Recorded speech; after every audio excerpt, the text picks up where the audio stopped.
Hello, good morning. You're watching Business Plus. I'm Shweta Kothari. We're bringing you stories from the world of business policy and economy.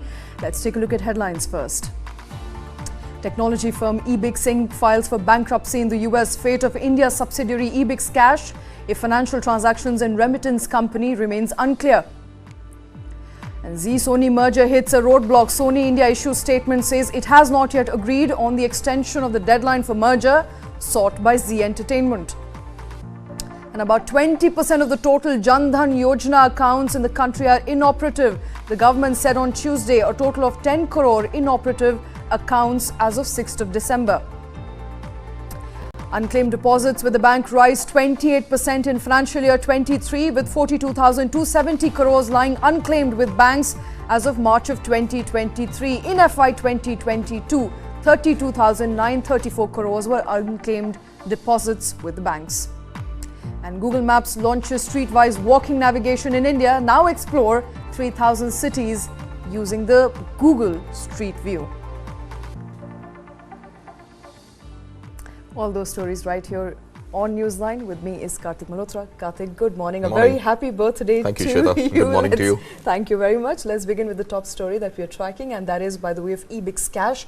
Ebix Cash, we now know in the US has filed for bankruptcy, but we don't still know what's going to happen with the India subsidiary. So what's really happened is, Shweta, Ebix Inc., which is a Nasdaq listed firm in the US, has filed for Chapter 11 bankruptcy in the US. Now, what is Chapter 11 bankruptcy? This is primarily a reorganization of the company where the debtor, which in this case is Ebix Inc., will have the hard task of either renegotiating, reorganizing the loan that it has, and this loan is about $600 million. Ebix India's plan originally was to list its Ebix Cash division, and that IPO would have fetched it some money which it would have used to repay that $600 million loan that the parent company has taken in the US. Now, under the Chapter 11 proceedings, while the India IPO has also been deferred, there isn't much money in the books of Ebix Cash to actually Ebix Inc. globally to pay back its lenders, and it will have to reorganize the company. It will have to either renegotiate with the same creditors or find new creditors who are able to put in money to pay off the debts taken from existing creditors, but $600 million which Ebix does not seem to have to pay its lenders. All right. Kranti Bhatini, I'm told, of Wealth Mill Securities with us on the show. Kranti, very good morning. What happens to Ebix Cash India from here on? Yeah, good morning, Shweta and Karthik. Good morning. Yeah, it is a surprising news for Ebix and for the investors who are looking forward for these kind of IPOs in this market season. Yeah, of course, in terms of their business model is concerned, when a parent company, of course, in between there are some complex layers for this company, but ultimately the parent company has been filed for a Chapter 11 bankruptcy. The business model is concerned, they are into payments and remittances, forex and travel insurance and travel and tourism, basically a technology provider, and also they have been doing a slew of acquisitions in the past 3 years. The company has been doing under the leadership of Robin Raina. But this news can be a hindrance for the company IPO plans, because they're ultimately into handling the public money. It's not a V network kind of business model. When the parent files a bankruptcy, the Indian operations will not have any impact. For certain business models, of course, there will be a sentimental impact, but this is a different story. Ultimately, the transactions takes place, the money transfer can happen. So we need to see how the regulators are going to take a note with Ebix Cash is concerned at this point of time. The company has been planning to come out with the IPO from quite a long time, but it's not ultimately not manifested till now. Kranti, I just want to come in and ask you to help us and help our viewers also understand.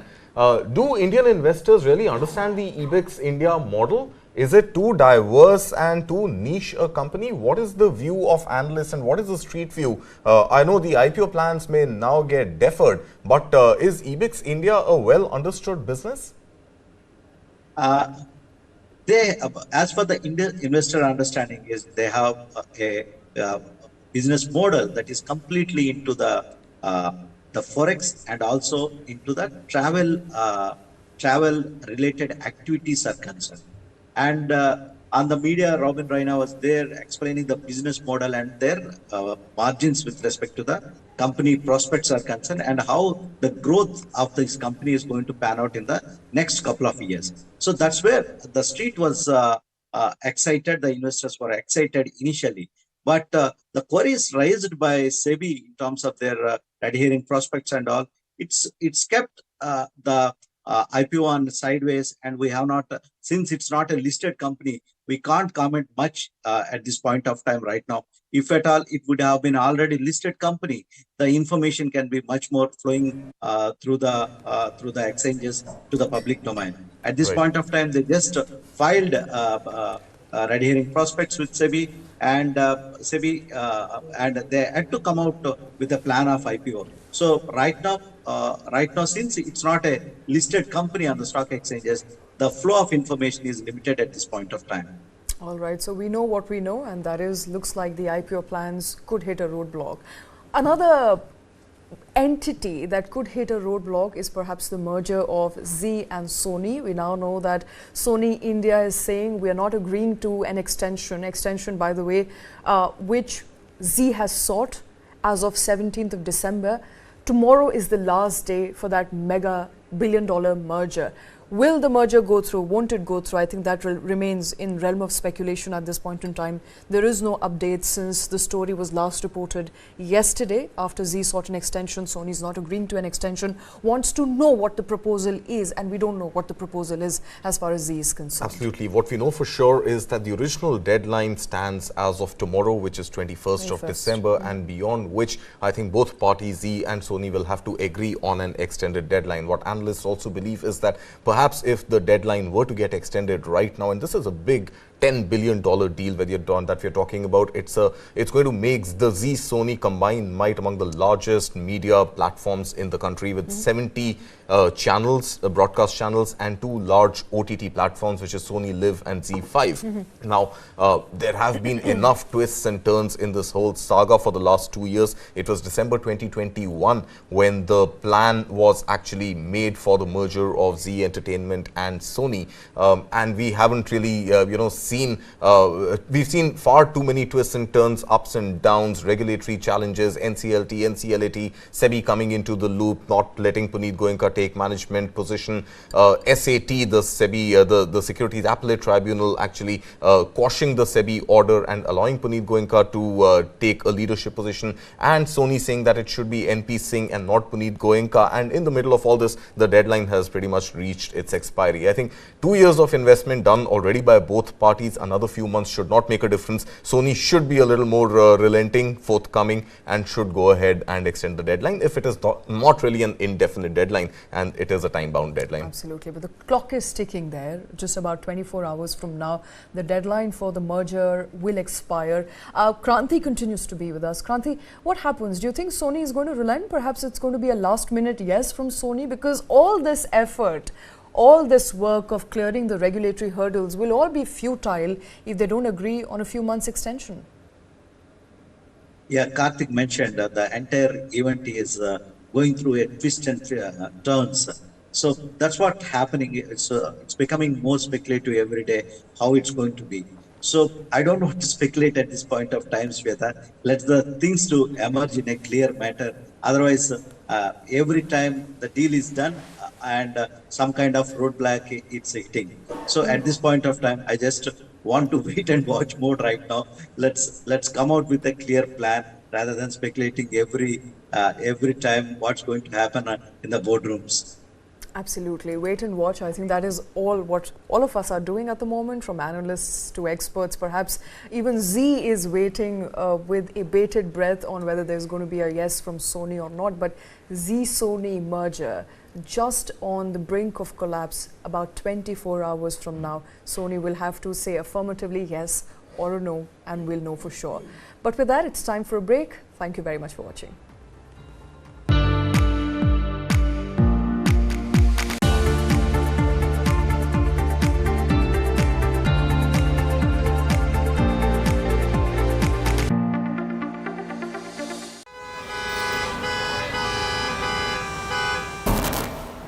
Bangalore traffic is an example of something that has gone wrong with our system.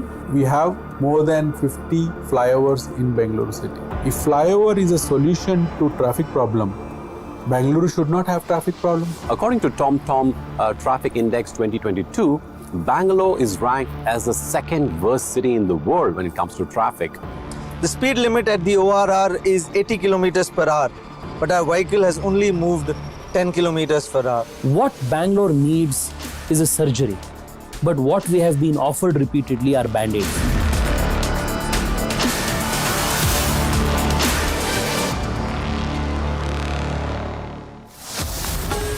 Only on the world's first news OTT. News 9 Plus, ahead of the curve.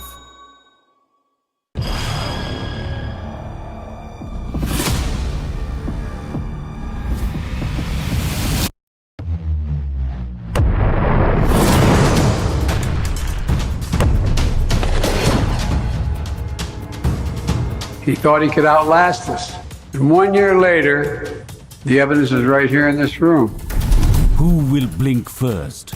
So far from preventing the expansion of NATO, Russian actions have actually resulted in the expansion of NATO. It's a mess for Russia and it's a mess for the Western world, for NATO and the United States. Putin is a dictator, and if he loses, that means the end of his regime, and probably of him personally. So he has to keep going. Year 2, no end in sight. Streaming now.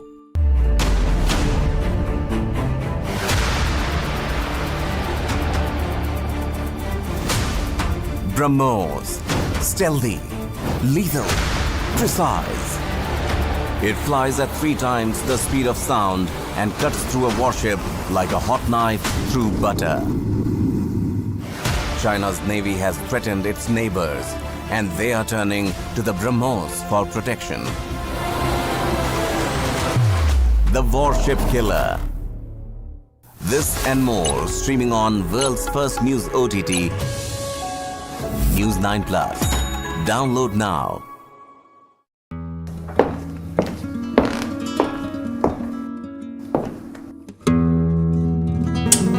Hello everyone, Namaskar. I'm music composer Ricky Cage. 3-time Grammy Award winner and a United Nations Goodwill Ambassador. And you're watching me on First Person on News 9 Plus.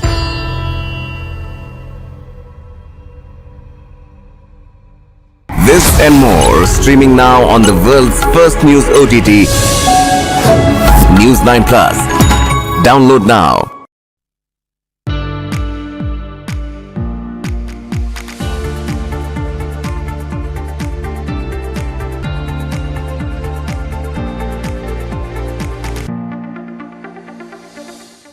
Welcome back. Around 20% of the total Dhan Yojana accounts that have been created in the country so far are inoperative, and this is as per the data shared by the government in the parliament. Now, this 20% accounts for around 6 to 8 crore bank accounts that are inoperative or not operative in the country. What does inoperative really mean, Karthik, for an average viewer out there? Okay, Shweta, I think how RBI defines inoperative accounts is if there has been no customer-induced transaction in a particular bank account for a period of 2 years, that account goes into limbo. It doesn't mean that that account cannot be revived. It does not mean that that account will not permit transactions in future. But if there hasn't been a customer-induced transaction, any debit or credit done by a customer into that bank account for a period of 2 years, the account becomes inoperative. Right now, to restart that account and reclaim your deposits, there would be some formalities, a revision, revival of the KYC will have to be done. Perhaps a small deposit, 100 rupees or something, will have to be made at a branch at a bank for that inoperative bank to become operative again. But now let's talk about the numbers. 10 crores. Absolutely. So about 51 odd crore Dhan bank accounts in India, out of which 20%, which amounts to over 10 crore bank accounts, in fact 10.9 crore bank accounts, are inoperative. While the number sounds alarming, it is a big number, but it is pretty much in line, again as per the government's written reply in Rajya Sabha, it is in line with the overall banking sector. So this 20% of all bank accounts being inoperative is actually not such a big deal per se, because these are not fraud accounts. These are not necessarily accounts where KYC compliance is absent. These are just accounts in which no transaction has been made for 2 years. Okay. Now, the government has also said that this number has actually gone down from 2017, when it stood at 40% of all Jan Dhan accounts being inoperative. It has come down to 20% now. But in pure volume terms, it is still a fairly large number, because this total amount of about 10 crore bank accounts being inoperative continue to hold about 12,000 crore rupees within them. And this 12,000 crore rupees is also drawing interest, and there haven't been any transactions in those accounts except for the monthly stroke quarterly or annual interest payments which the bank does into those accounts. Now, very interestingly, Shweta, this number of about 10 crore inoperative banks, almost 11 crore inoperative banks, actually consist of about 45% or so of those accounts belong to women. So it draws this larger story of bank accounts opened for women, money put into those accounts, but women perhaps still continuing to not operate those bank accounts frequently. But that is about 50%. But 50% seems like a much higher number of total bank accounts, Jan Dhan accounts belonging to women. So it seems that the inoperative bank accounts belonging to women seem to be, at least anecdotally, they seem to be a little higher than the total proportion that women enjoy in the PMJDY accounts. Now, what this means typically is, I mean, there could be various scenarios, Shweta. I mean, come to think of it, if you break it down for an average person who wants to understand what was Jan Dhan, it was a Yojana launched to bank the unbanked. That's right. Essentially, people who are not a part of the financial system, to bring them into the financial system. Financial inclusion. This was chapter 1 of financial inclusion in India. Yes, absolutely. And under which bank accounts were open for people who have not been privy to banking system prior to that. Now, 50 crore accounts were opened, of which 20% are inoperative or not operated at the moment. For the last 2 years, inoperative for 2 years, of which 45% belong to women. Essentially, women who are not either using these accounts, are not sure of whether these accounts are to be operated, have not been given details of these accounts. Could be a number of reasons. So, Shweta, I think, we could look at a few scenarios. I think one scenario could be, and, let's keep the women-men debate aside for a moment. Why do banks become inoperative? Why do accounts become inoperative? Accounts become inoperative because you have not been able to make a transaction. Why would you have not made a transaction? One simple assumption is that many of the account holders, account owners may have deceased, right? Because there wasn't really an age limit to opening of these accounts. So death could be one of the reasons, and hence the next of kin not knowing how to go and operate that account. Another reason could be your ATM is lost. You've forgotten your PIN. A large section of the Jan Dhan account holders may continue to still be uneducated, if not illiterate, and using the regular banking channels of signing checks to withdraw money or going to a bank branch with cash and really filling up those forms to deposit money may not have really happened. So that could be one more, or would not be comfortable doing that, right? Another reason could be that maybe some of these Jan Dhan account or account holders have actually, by way of financial inclusion, also ported to other banking facilities, the non-Jan Dhan accounts, and these accounts continue to stay in limbo. And there could be a case where maybe an SBI account has been opened or another saving bank account has opened, or movement of migrated labor. So that could also be one of the reasons where the city or the location in which your account was opened, you perhaps don't operate, don't work, don't live in that city anymore, and you may have changed geography. So these are some of the hypotheses that could be drawn. But like I said, this number of 20% is pretty much in line with the overall banking sector. So if you think back, you may actually realize that you have one or two accounts, bank accounts in your name, which you may not have transacted via over the last 2 years. I think it happens with all of us. So it happens with all of us. So on average, if every Indian has, let's say, about 5 bank accounts, some joint, some current account, some salary account, some regular saving bank account, there's a decent possibility that you end up using only the account which gets in your salary or the one that you actually make your UPI transactions, credit, debit card transactions with, and the rest of them get forgotten over time. Absolutely. So it may not be a very alarming figure, but what is in fact alarming figure is the fact that in these 10 crore accounts which are inoperated at the moment, about 12,000 crore rupees. Close to 13,000 crore actually, 12,900 odd crores. Unclaimed. Now, as far as unclaimed deposits is concerned, it's been on the rise.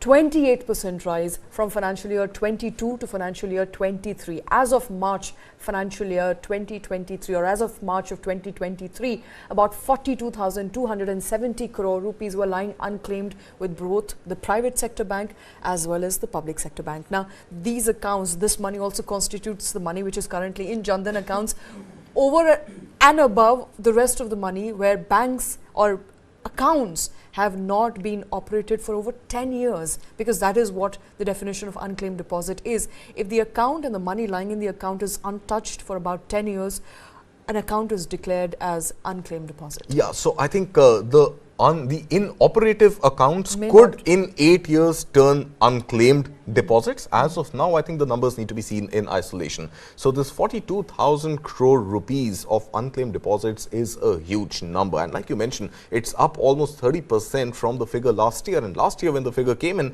at close to 33,000 crore, it was still a fairly alarming, fairly large number. Now, what really happens is that if these unclaimed deposits continue to be unclaimed, then there is a fund in which the government takes this money and uses this money for investor awareness programs, right? But I think there was a ruling by the RBI, in fact a suggestion by the RBI, that all of this money should not go only into public service advertising and investor awareness. Rather, banks have to make an extraordinary effort in identifying the next of kin.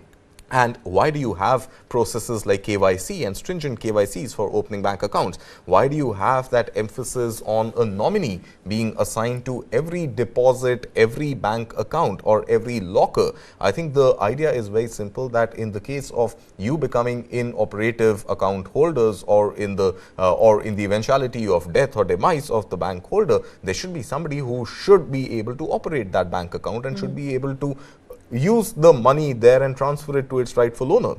But banks seem to be failing at their responsibility of identifying the rightful owners of this 42,000 crore rupees. And the public sector banks failing more so than the private banks. And this was exactly the trend last year as well. If you remember, when the data came out last year of 33,000 crore rupees, there was a disproportionate, but you know, to be fair on public sector banks also hold a larger number of accounts than private sector banks. But I think the responsibility is equally split between public sector and private sector banks to be able to identify who the rightful owner of that money is and make sure that one way or another, sooner than later, that money reaches the rightful owners back, rather than banks sitting on it, giving interest also on those on that corpus of funds, but then passing it back to RBI and RBI using it for awareness programs. So I think a very, very clear mandate has to come that any time you've done KYC, you've done the nominee checklist. If that hasn't been done, make the account inoperative.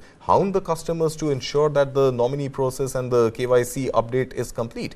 And only then I think we will be in a situation that this 42,000 crore rupees lying in our system with no claimants is put to its rightful use. Absolutely. Put to the rightful use, goes to the rightful owner of that money, which is in next of kin of the person who has not used the money so far, has not been able to make a withdrawal, or perhaps is no more, has deceased. Now, this figure was about 32,000 crores last year, and we heard a number of steps that the banks had taken in order to ensure that the rightful claimant gets the money, which is also by the way of a single window clearance. A portal was made to identify some of the bank account holders, their next of kin, people who could claim that money. Perhaps all of that effort has not really, if you look at the number and you look at it in perspective of the rise of 28% to about 30%, it appears that those steps haven't really yielded anything positive? So I think, the effort has to be in tandem, A, of identifying and repatriating that money to the rightful owner, and B, part of it being used for investor or banker awareness. So I think a right mix is required. It cannot be that every time this data comes out, there are 1 or 2 news stories, we being ones who cover it, I think, more than many other publications. But it cannot be that, there is one ad in a newspaper or 2 reports across a period of 1 day, 2 days, where that portal gets talked about. I think that portal needs to be advertised, and the money needs to be used to actually advertise that portal to begin with. That if you have somebody in your family who is deceased and you are a next of kin of anybody who's no longer with you, then this is the way to understand what is the kind of money that has been left behind for you. So I think a little bit of using of that fund, not only for PSAs, but part of it for relevant PSAs, and making sure that those PSAs help repatriate the rest of the money to the rightful owners. Absolutely. I think the need of the hour perhaps is more awareness on the matter. So if you have anybody, if you are perhaps using various banking channels, if you have accounts in various banks, kindly go through the nominee list, make sure you nominate your rightful heir or your next of kin. And if you have someone you've lost in your friends, family, relative, distant people, make sure you are able to figure out how many bank accounts they had and whether there was a nominee or not. So more education, more awareness needed on the matter. But before we close this bulletin, a very interesting story coming by the way of Google Maps. You can now perhaps use Google Maps very soon for their streetwise walking navigation. Now, what is streetwise? I was very fascinated with the story when I first saw it. You can literally open your camera and Google will tell you whether to go left or right. It's pretty cool, actually, Shweta. If you've, anybody who's been to, let's say, UK or Singapore recently, in fact, I was lucky to sort of, experience this firsthand in both the cities when I visited earlier this year. It's quite cool, actually. So you open the Google Maps on your phone, and it boots up your camera. If you choose the walk option, it boots your camera up, and then you're just scanning. You just scan the surroundings around you. It's going to pick up either a monument, or it's going to pick up a building, or it's going to pick up a street sign. It's going to pick up something which has a very relevant digital signature on it, and it sort of immediately synchronizes your position in context of that building. And then once you feed in the destination that you want to walk to, it is pretty much your camera on which there is a superimposition of arrows. And that arrow tells you, okay, walk straight 10 meters. The arrow is going to turn right. It'll tell you exactly which street to walk to. You turn right, you walk there, it tells you to go left, it tells you to stop, turn around, and your destination is there. So it is actually as simple as that. Pop your phone open, scan it around. It is going to pick up something and juxtapose your position in context of that building or that monument or that street and take you to your destination while you're on your foot. Absolutely, and nothing better than that. It makes it easier for you to navigate, but also remember, this feature will now be made available in about 3,000 Indian cities. So StreetView by Google is going to be extremely helpful, very exciting feature that Google Maps has now launched in India. But with that, we've come to the end of this show. Thank you very much for watching.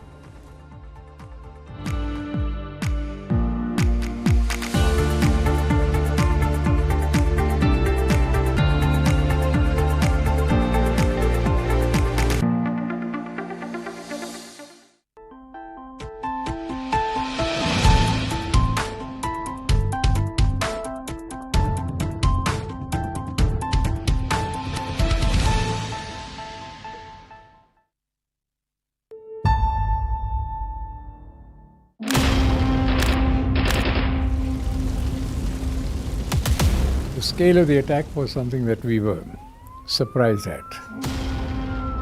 The LET, it was a kind of, we were called a joint venture of the LET and Pakistan. Interception of communications which took place during the attack confirmed this. My advice to Mr. Manmohan Singh at that point, when he asked me what are the kinds, was that till we were sure there's nothing that we could do. Bombing was certainly not even contemplated at that time. I think I've been probably the longest serving security professional, and I think I know what is the best way to deal with some of these issues.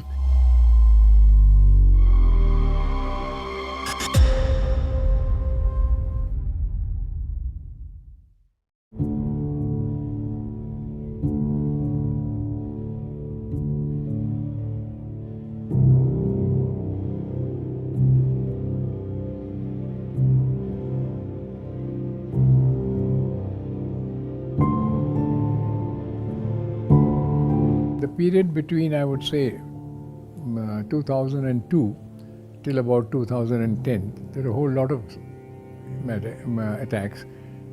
The Pakistanis had set up an organization called the Indian Mujahideen, and we were accustomed to the Pakistan acting, or the Indian Mujahideen acting as a proxy for Pakistan, carrying out various attacks.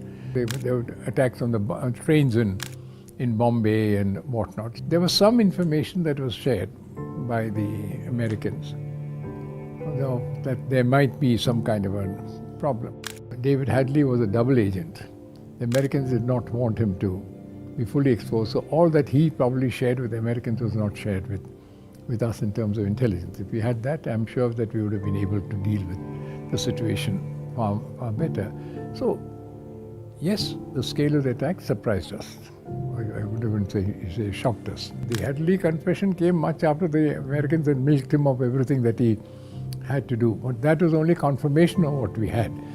It took us a little time. I mean, there was intelligence is anticipation followed by investigation. So the investigation confirmed what we had already anticipated as far as this was concerned. इंशाल्लाह ये जंग हम कश्मीर में भी जीतेंगे. LET was the front end of the attack, and after all, they were trained by the Pakistanis. The ship set out from a harbour in Pakistan and whatnot. So Pakistan's hand was very clear. The fact of the matter is there was no doubt at all that much of this was being masterminded by at least one segment of the Pakistan armed forces. Starting from the Indian Mujahideen, Pakistan had been fully establishing the linkages with the LET and other elements. It was a Pakistan operation. The LET was the front end. Now, where each of the operatives were they all from the LET or from the Pakistan Army is difficult to establish at this point in time. But it was clearly an operation masterminded by Pakistan and using the capacity or capability of the LET. Pakistan is now covering itself by saying that it was a rogue operation and whatnot. From David Hadley's confession, it's obvious that he knew that it was a planned operation and it was not run by a few rogues, etc. So there's nothing more to be said on that. I don't think the India of that time did not believe in killing people without proof of what. We could identify where the terrorists who took part in the attack took place. We would have gone after them. At the time that this happened, we didn't have enough information as to where these people were holed up. So carry out a retaliation that sometimes is being done today by various countries, not excluding India, that you carry out an attack. It will be exactly like what Pakistan did to us in Mumbai, killing people or killing children for no rhyme or reason. I can't say that we are fully satisfied with the way the process is moving, but we still believe that diplomacy should be given a chance. There is no purpose is served by promoting war hysteria. We were not looking for an election result. As you can see, and the country voted for the Congress thereafter. 2009, the Congress came back to power with a higher and a bigger majority. The decision was based on humanity. And the government of, the Congress government at that time, of which the Prime Minister Manmohan Singh was the main lead, clearly was conscious of the fact that we are part of humanity and we are not, that because some terrorist has attacked that we should behave like terrorists. We are not Pakistan, we are India. And India has a tradition, it's a great country. For the sake of temporary glory, I don't think we want to. And we have seen what has happened. India has gone up and up and Pakistan has gone down and down. And probably Pakistan will never recover from that. Yes, it doesn't make good copy. But I don't think that running a country is a case of having copy. It does not make great news on television. I am here to protect my country to the extent I can. And after that, those of us, each of our roles were analyzed, assessed, etc. So we do our job. Yes, we had sort of a policy towards Pakistan, okay, we will not have any dealings. I think that Pakistan suffered tremendously. I know things have changed. I mean, you've heard of Pulwama, you've said that, but it's for each government to do it. But I think that was a policy, and I think India has certainly benefited from that. Do you think that we should behave like Israel, what Israel is doing for what Hamas is doing? What are they doing? They're killing. I certainly don't believe it. I'm no longer the National Security Advisor, but if my advice was taken in 2008, I've done right. I think India has benefited. I think the present National Security Advisor, one of the most outstanding people who's worked closely with me, I leave it to him to judge what he needs to do. We are not trying to sort of, I mean, it's very easy. I think the Pakistan army can't stand up to the Indian army today, whatever. But how much harm are we going to cause to people across on both sides if you want to do that?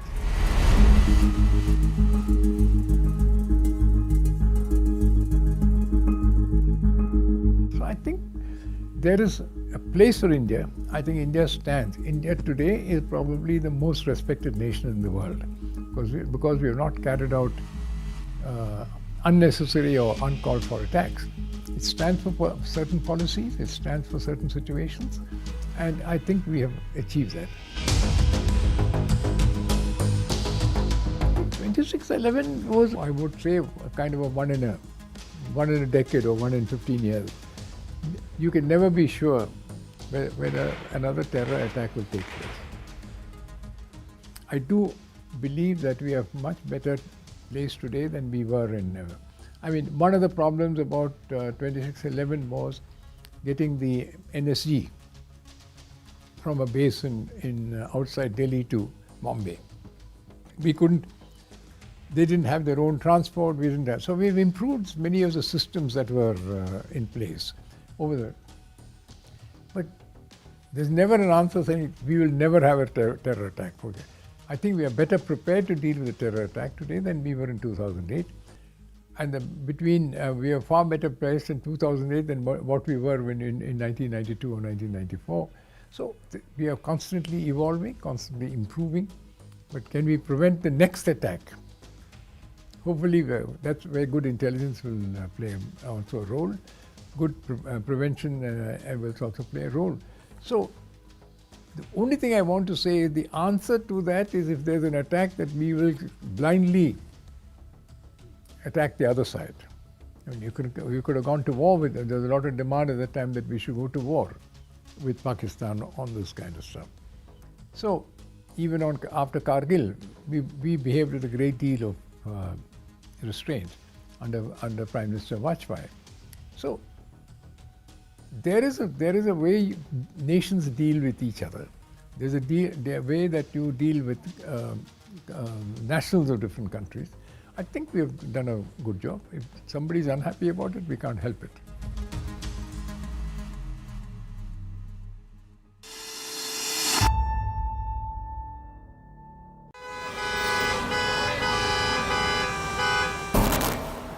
Bangalore traffic is an example of something that has gone wrong with our system. We have more than 50 flyovers in Bengaluru city. If flyover is a solution to traffic problem, Bengaluru should not have traffic problem. According to TomTom Traffic Index 2022, Bangalore is ranked as the second worst city in the world when it comes to traffic. The speed limit at the ORR is 80 kilometers per hour, but our vehicle has only moved 10 kilometers per hour. What Bangalore needs is a surgery, but what we have been offered repeatedly are band-aids.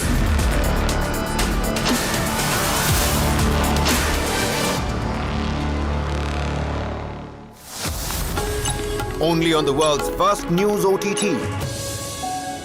News 9 Plus, ahead of the curve. Currently, the industry is facing a lot of challenges as far as demand is concerned. Basically, the US markets has slowed down because of high inflation. So obviously, diamonds being a dream product, something which doesn't have a utility value or is seen as a luxury. So that obviously goes off your shopping list. That's the first item that will go off your shopping list, especially in recessionary trends.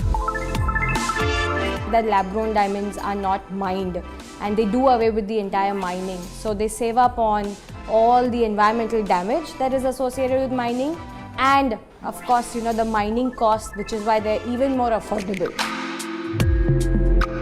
People that is impacted by all these recessions are the artisans, are the people who work in this industry, right? But I think lab-grown diamond has allowed them to actually use their skills in the same product.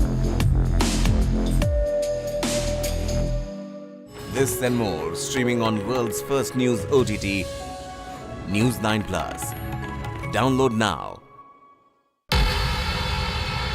Pakistani spy agency ISI's sinister plan to target India. Training women to honey trap top civil and military officials. Counter honey trapping ops initiated by India. But gullible victims still caught in the web. Top military intelligence experts break down the web of deception. Colonel Hani Bakshi explains the phenomena of honey trap. जहाँ पे भी आपको लगेगा, उनको लगेगा कि there is a person who is susceptible to women, who's making a lot of women friends on the social media. That is where they will make a spoof account and then start luring the person. Colonel Pavitran Rajan decodes the psyche of the victim and the predator. But when you go up the chain, no one enforces it to people at the top. That disciplinary regime and the security regime is not enforced at the top. And they usually have a public profile where it is much more easier to approach that person. A News 9 special on how modern technology has added teeth to the ancient spying tactic. Our story takes you inside Pakistan's honey trap machine.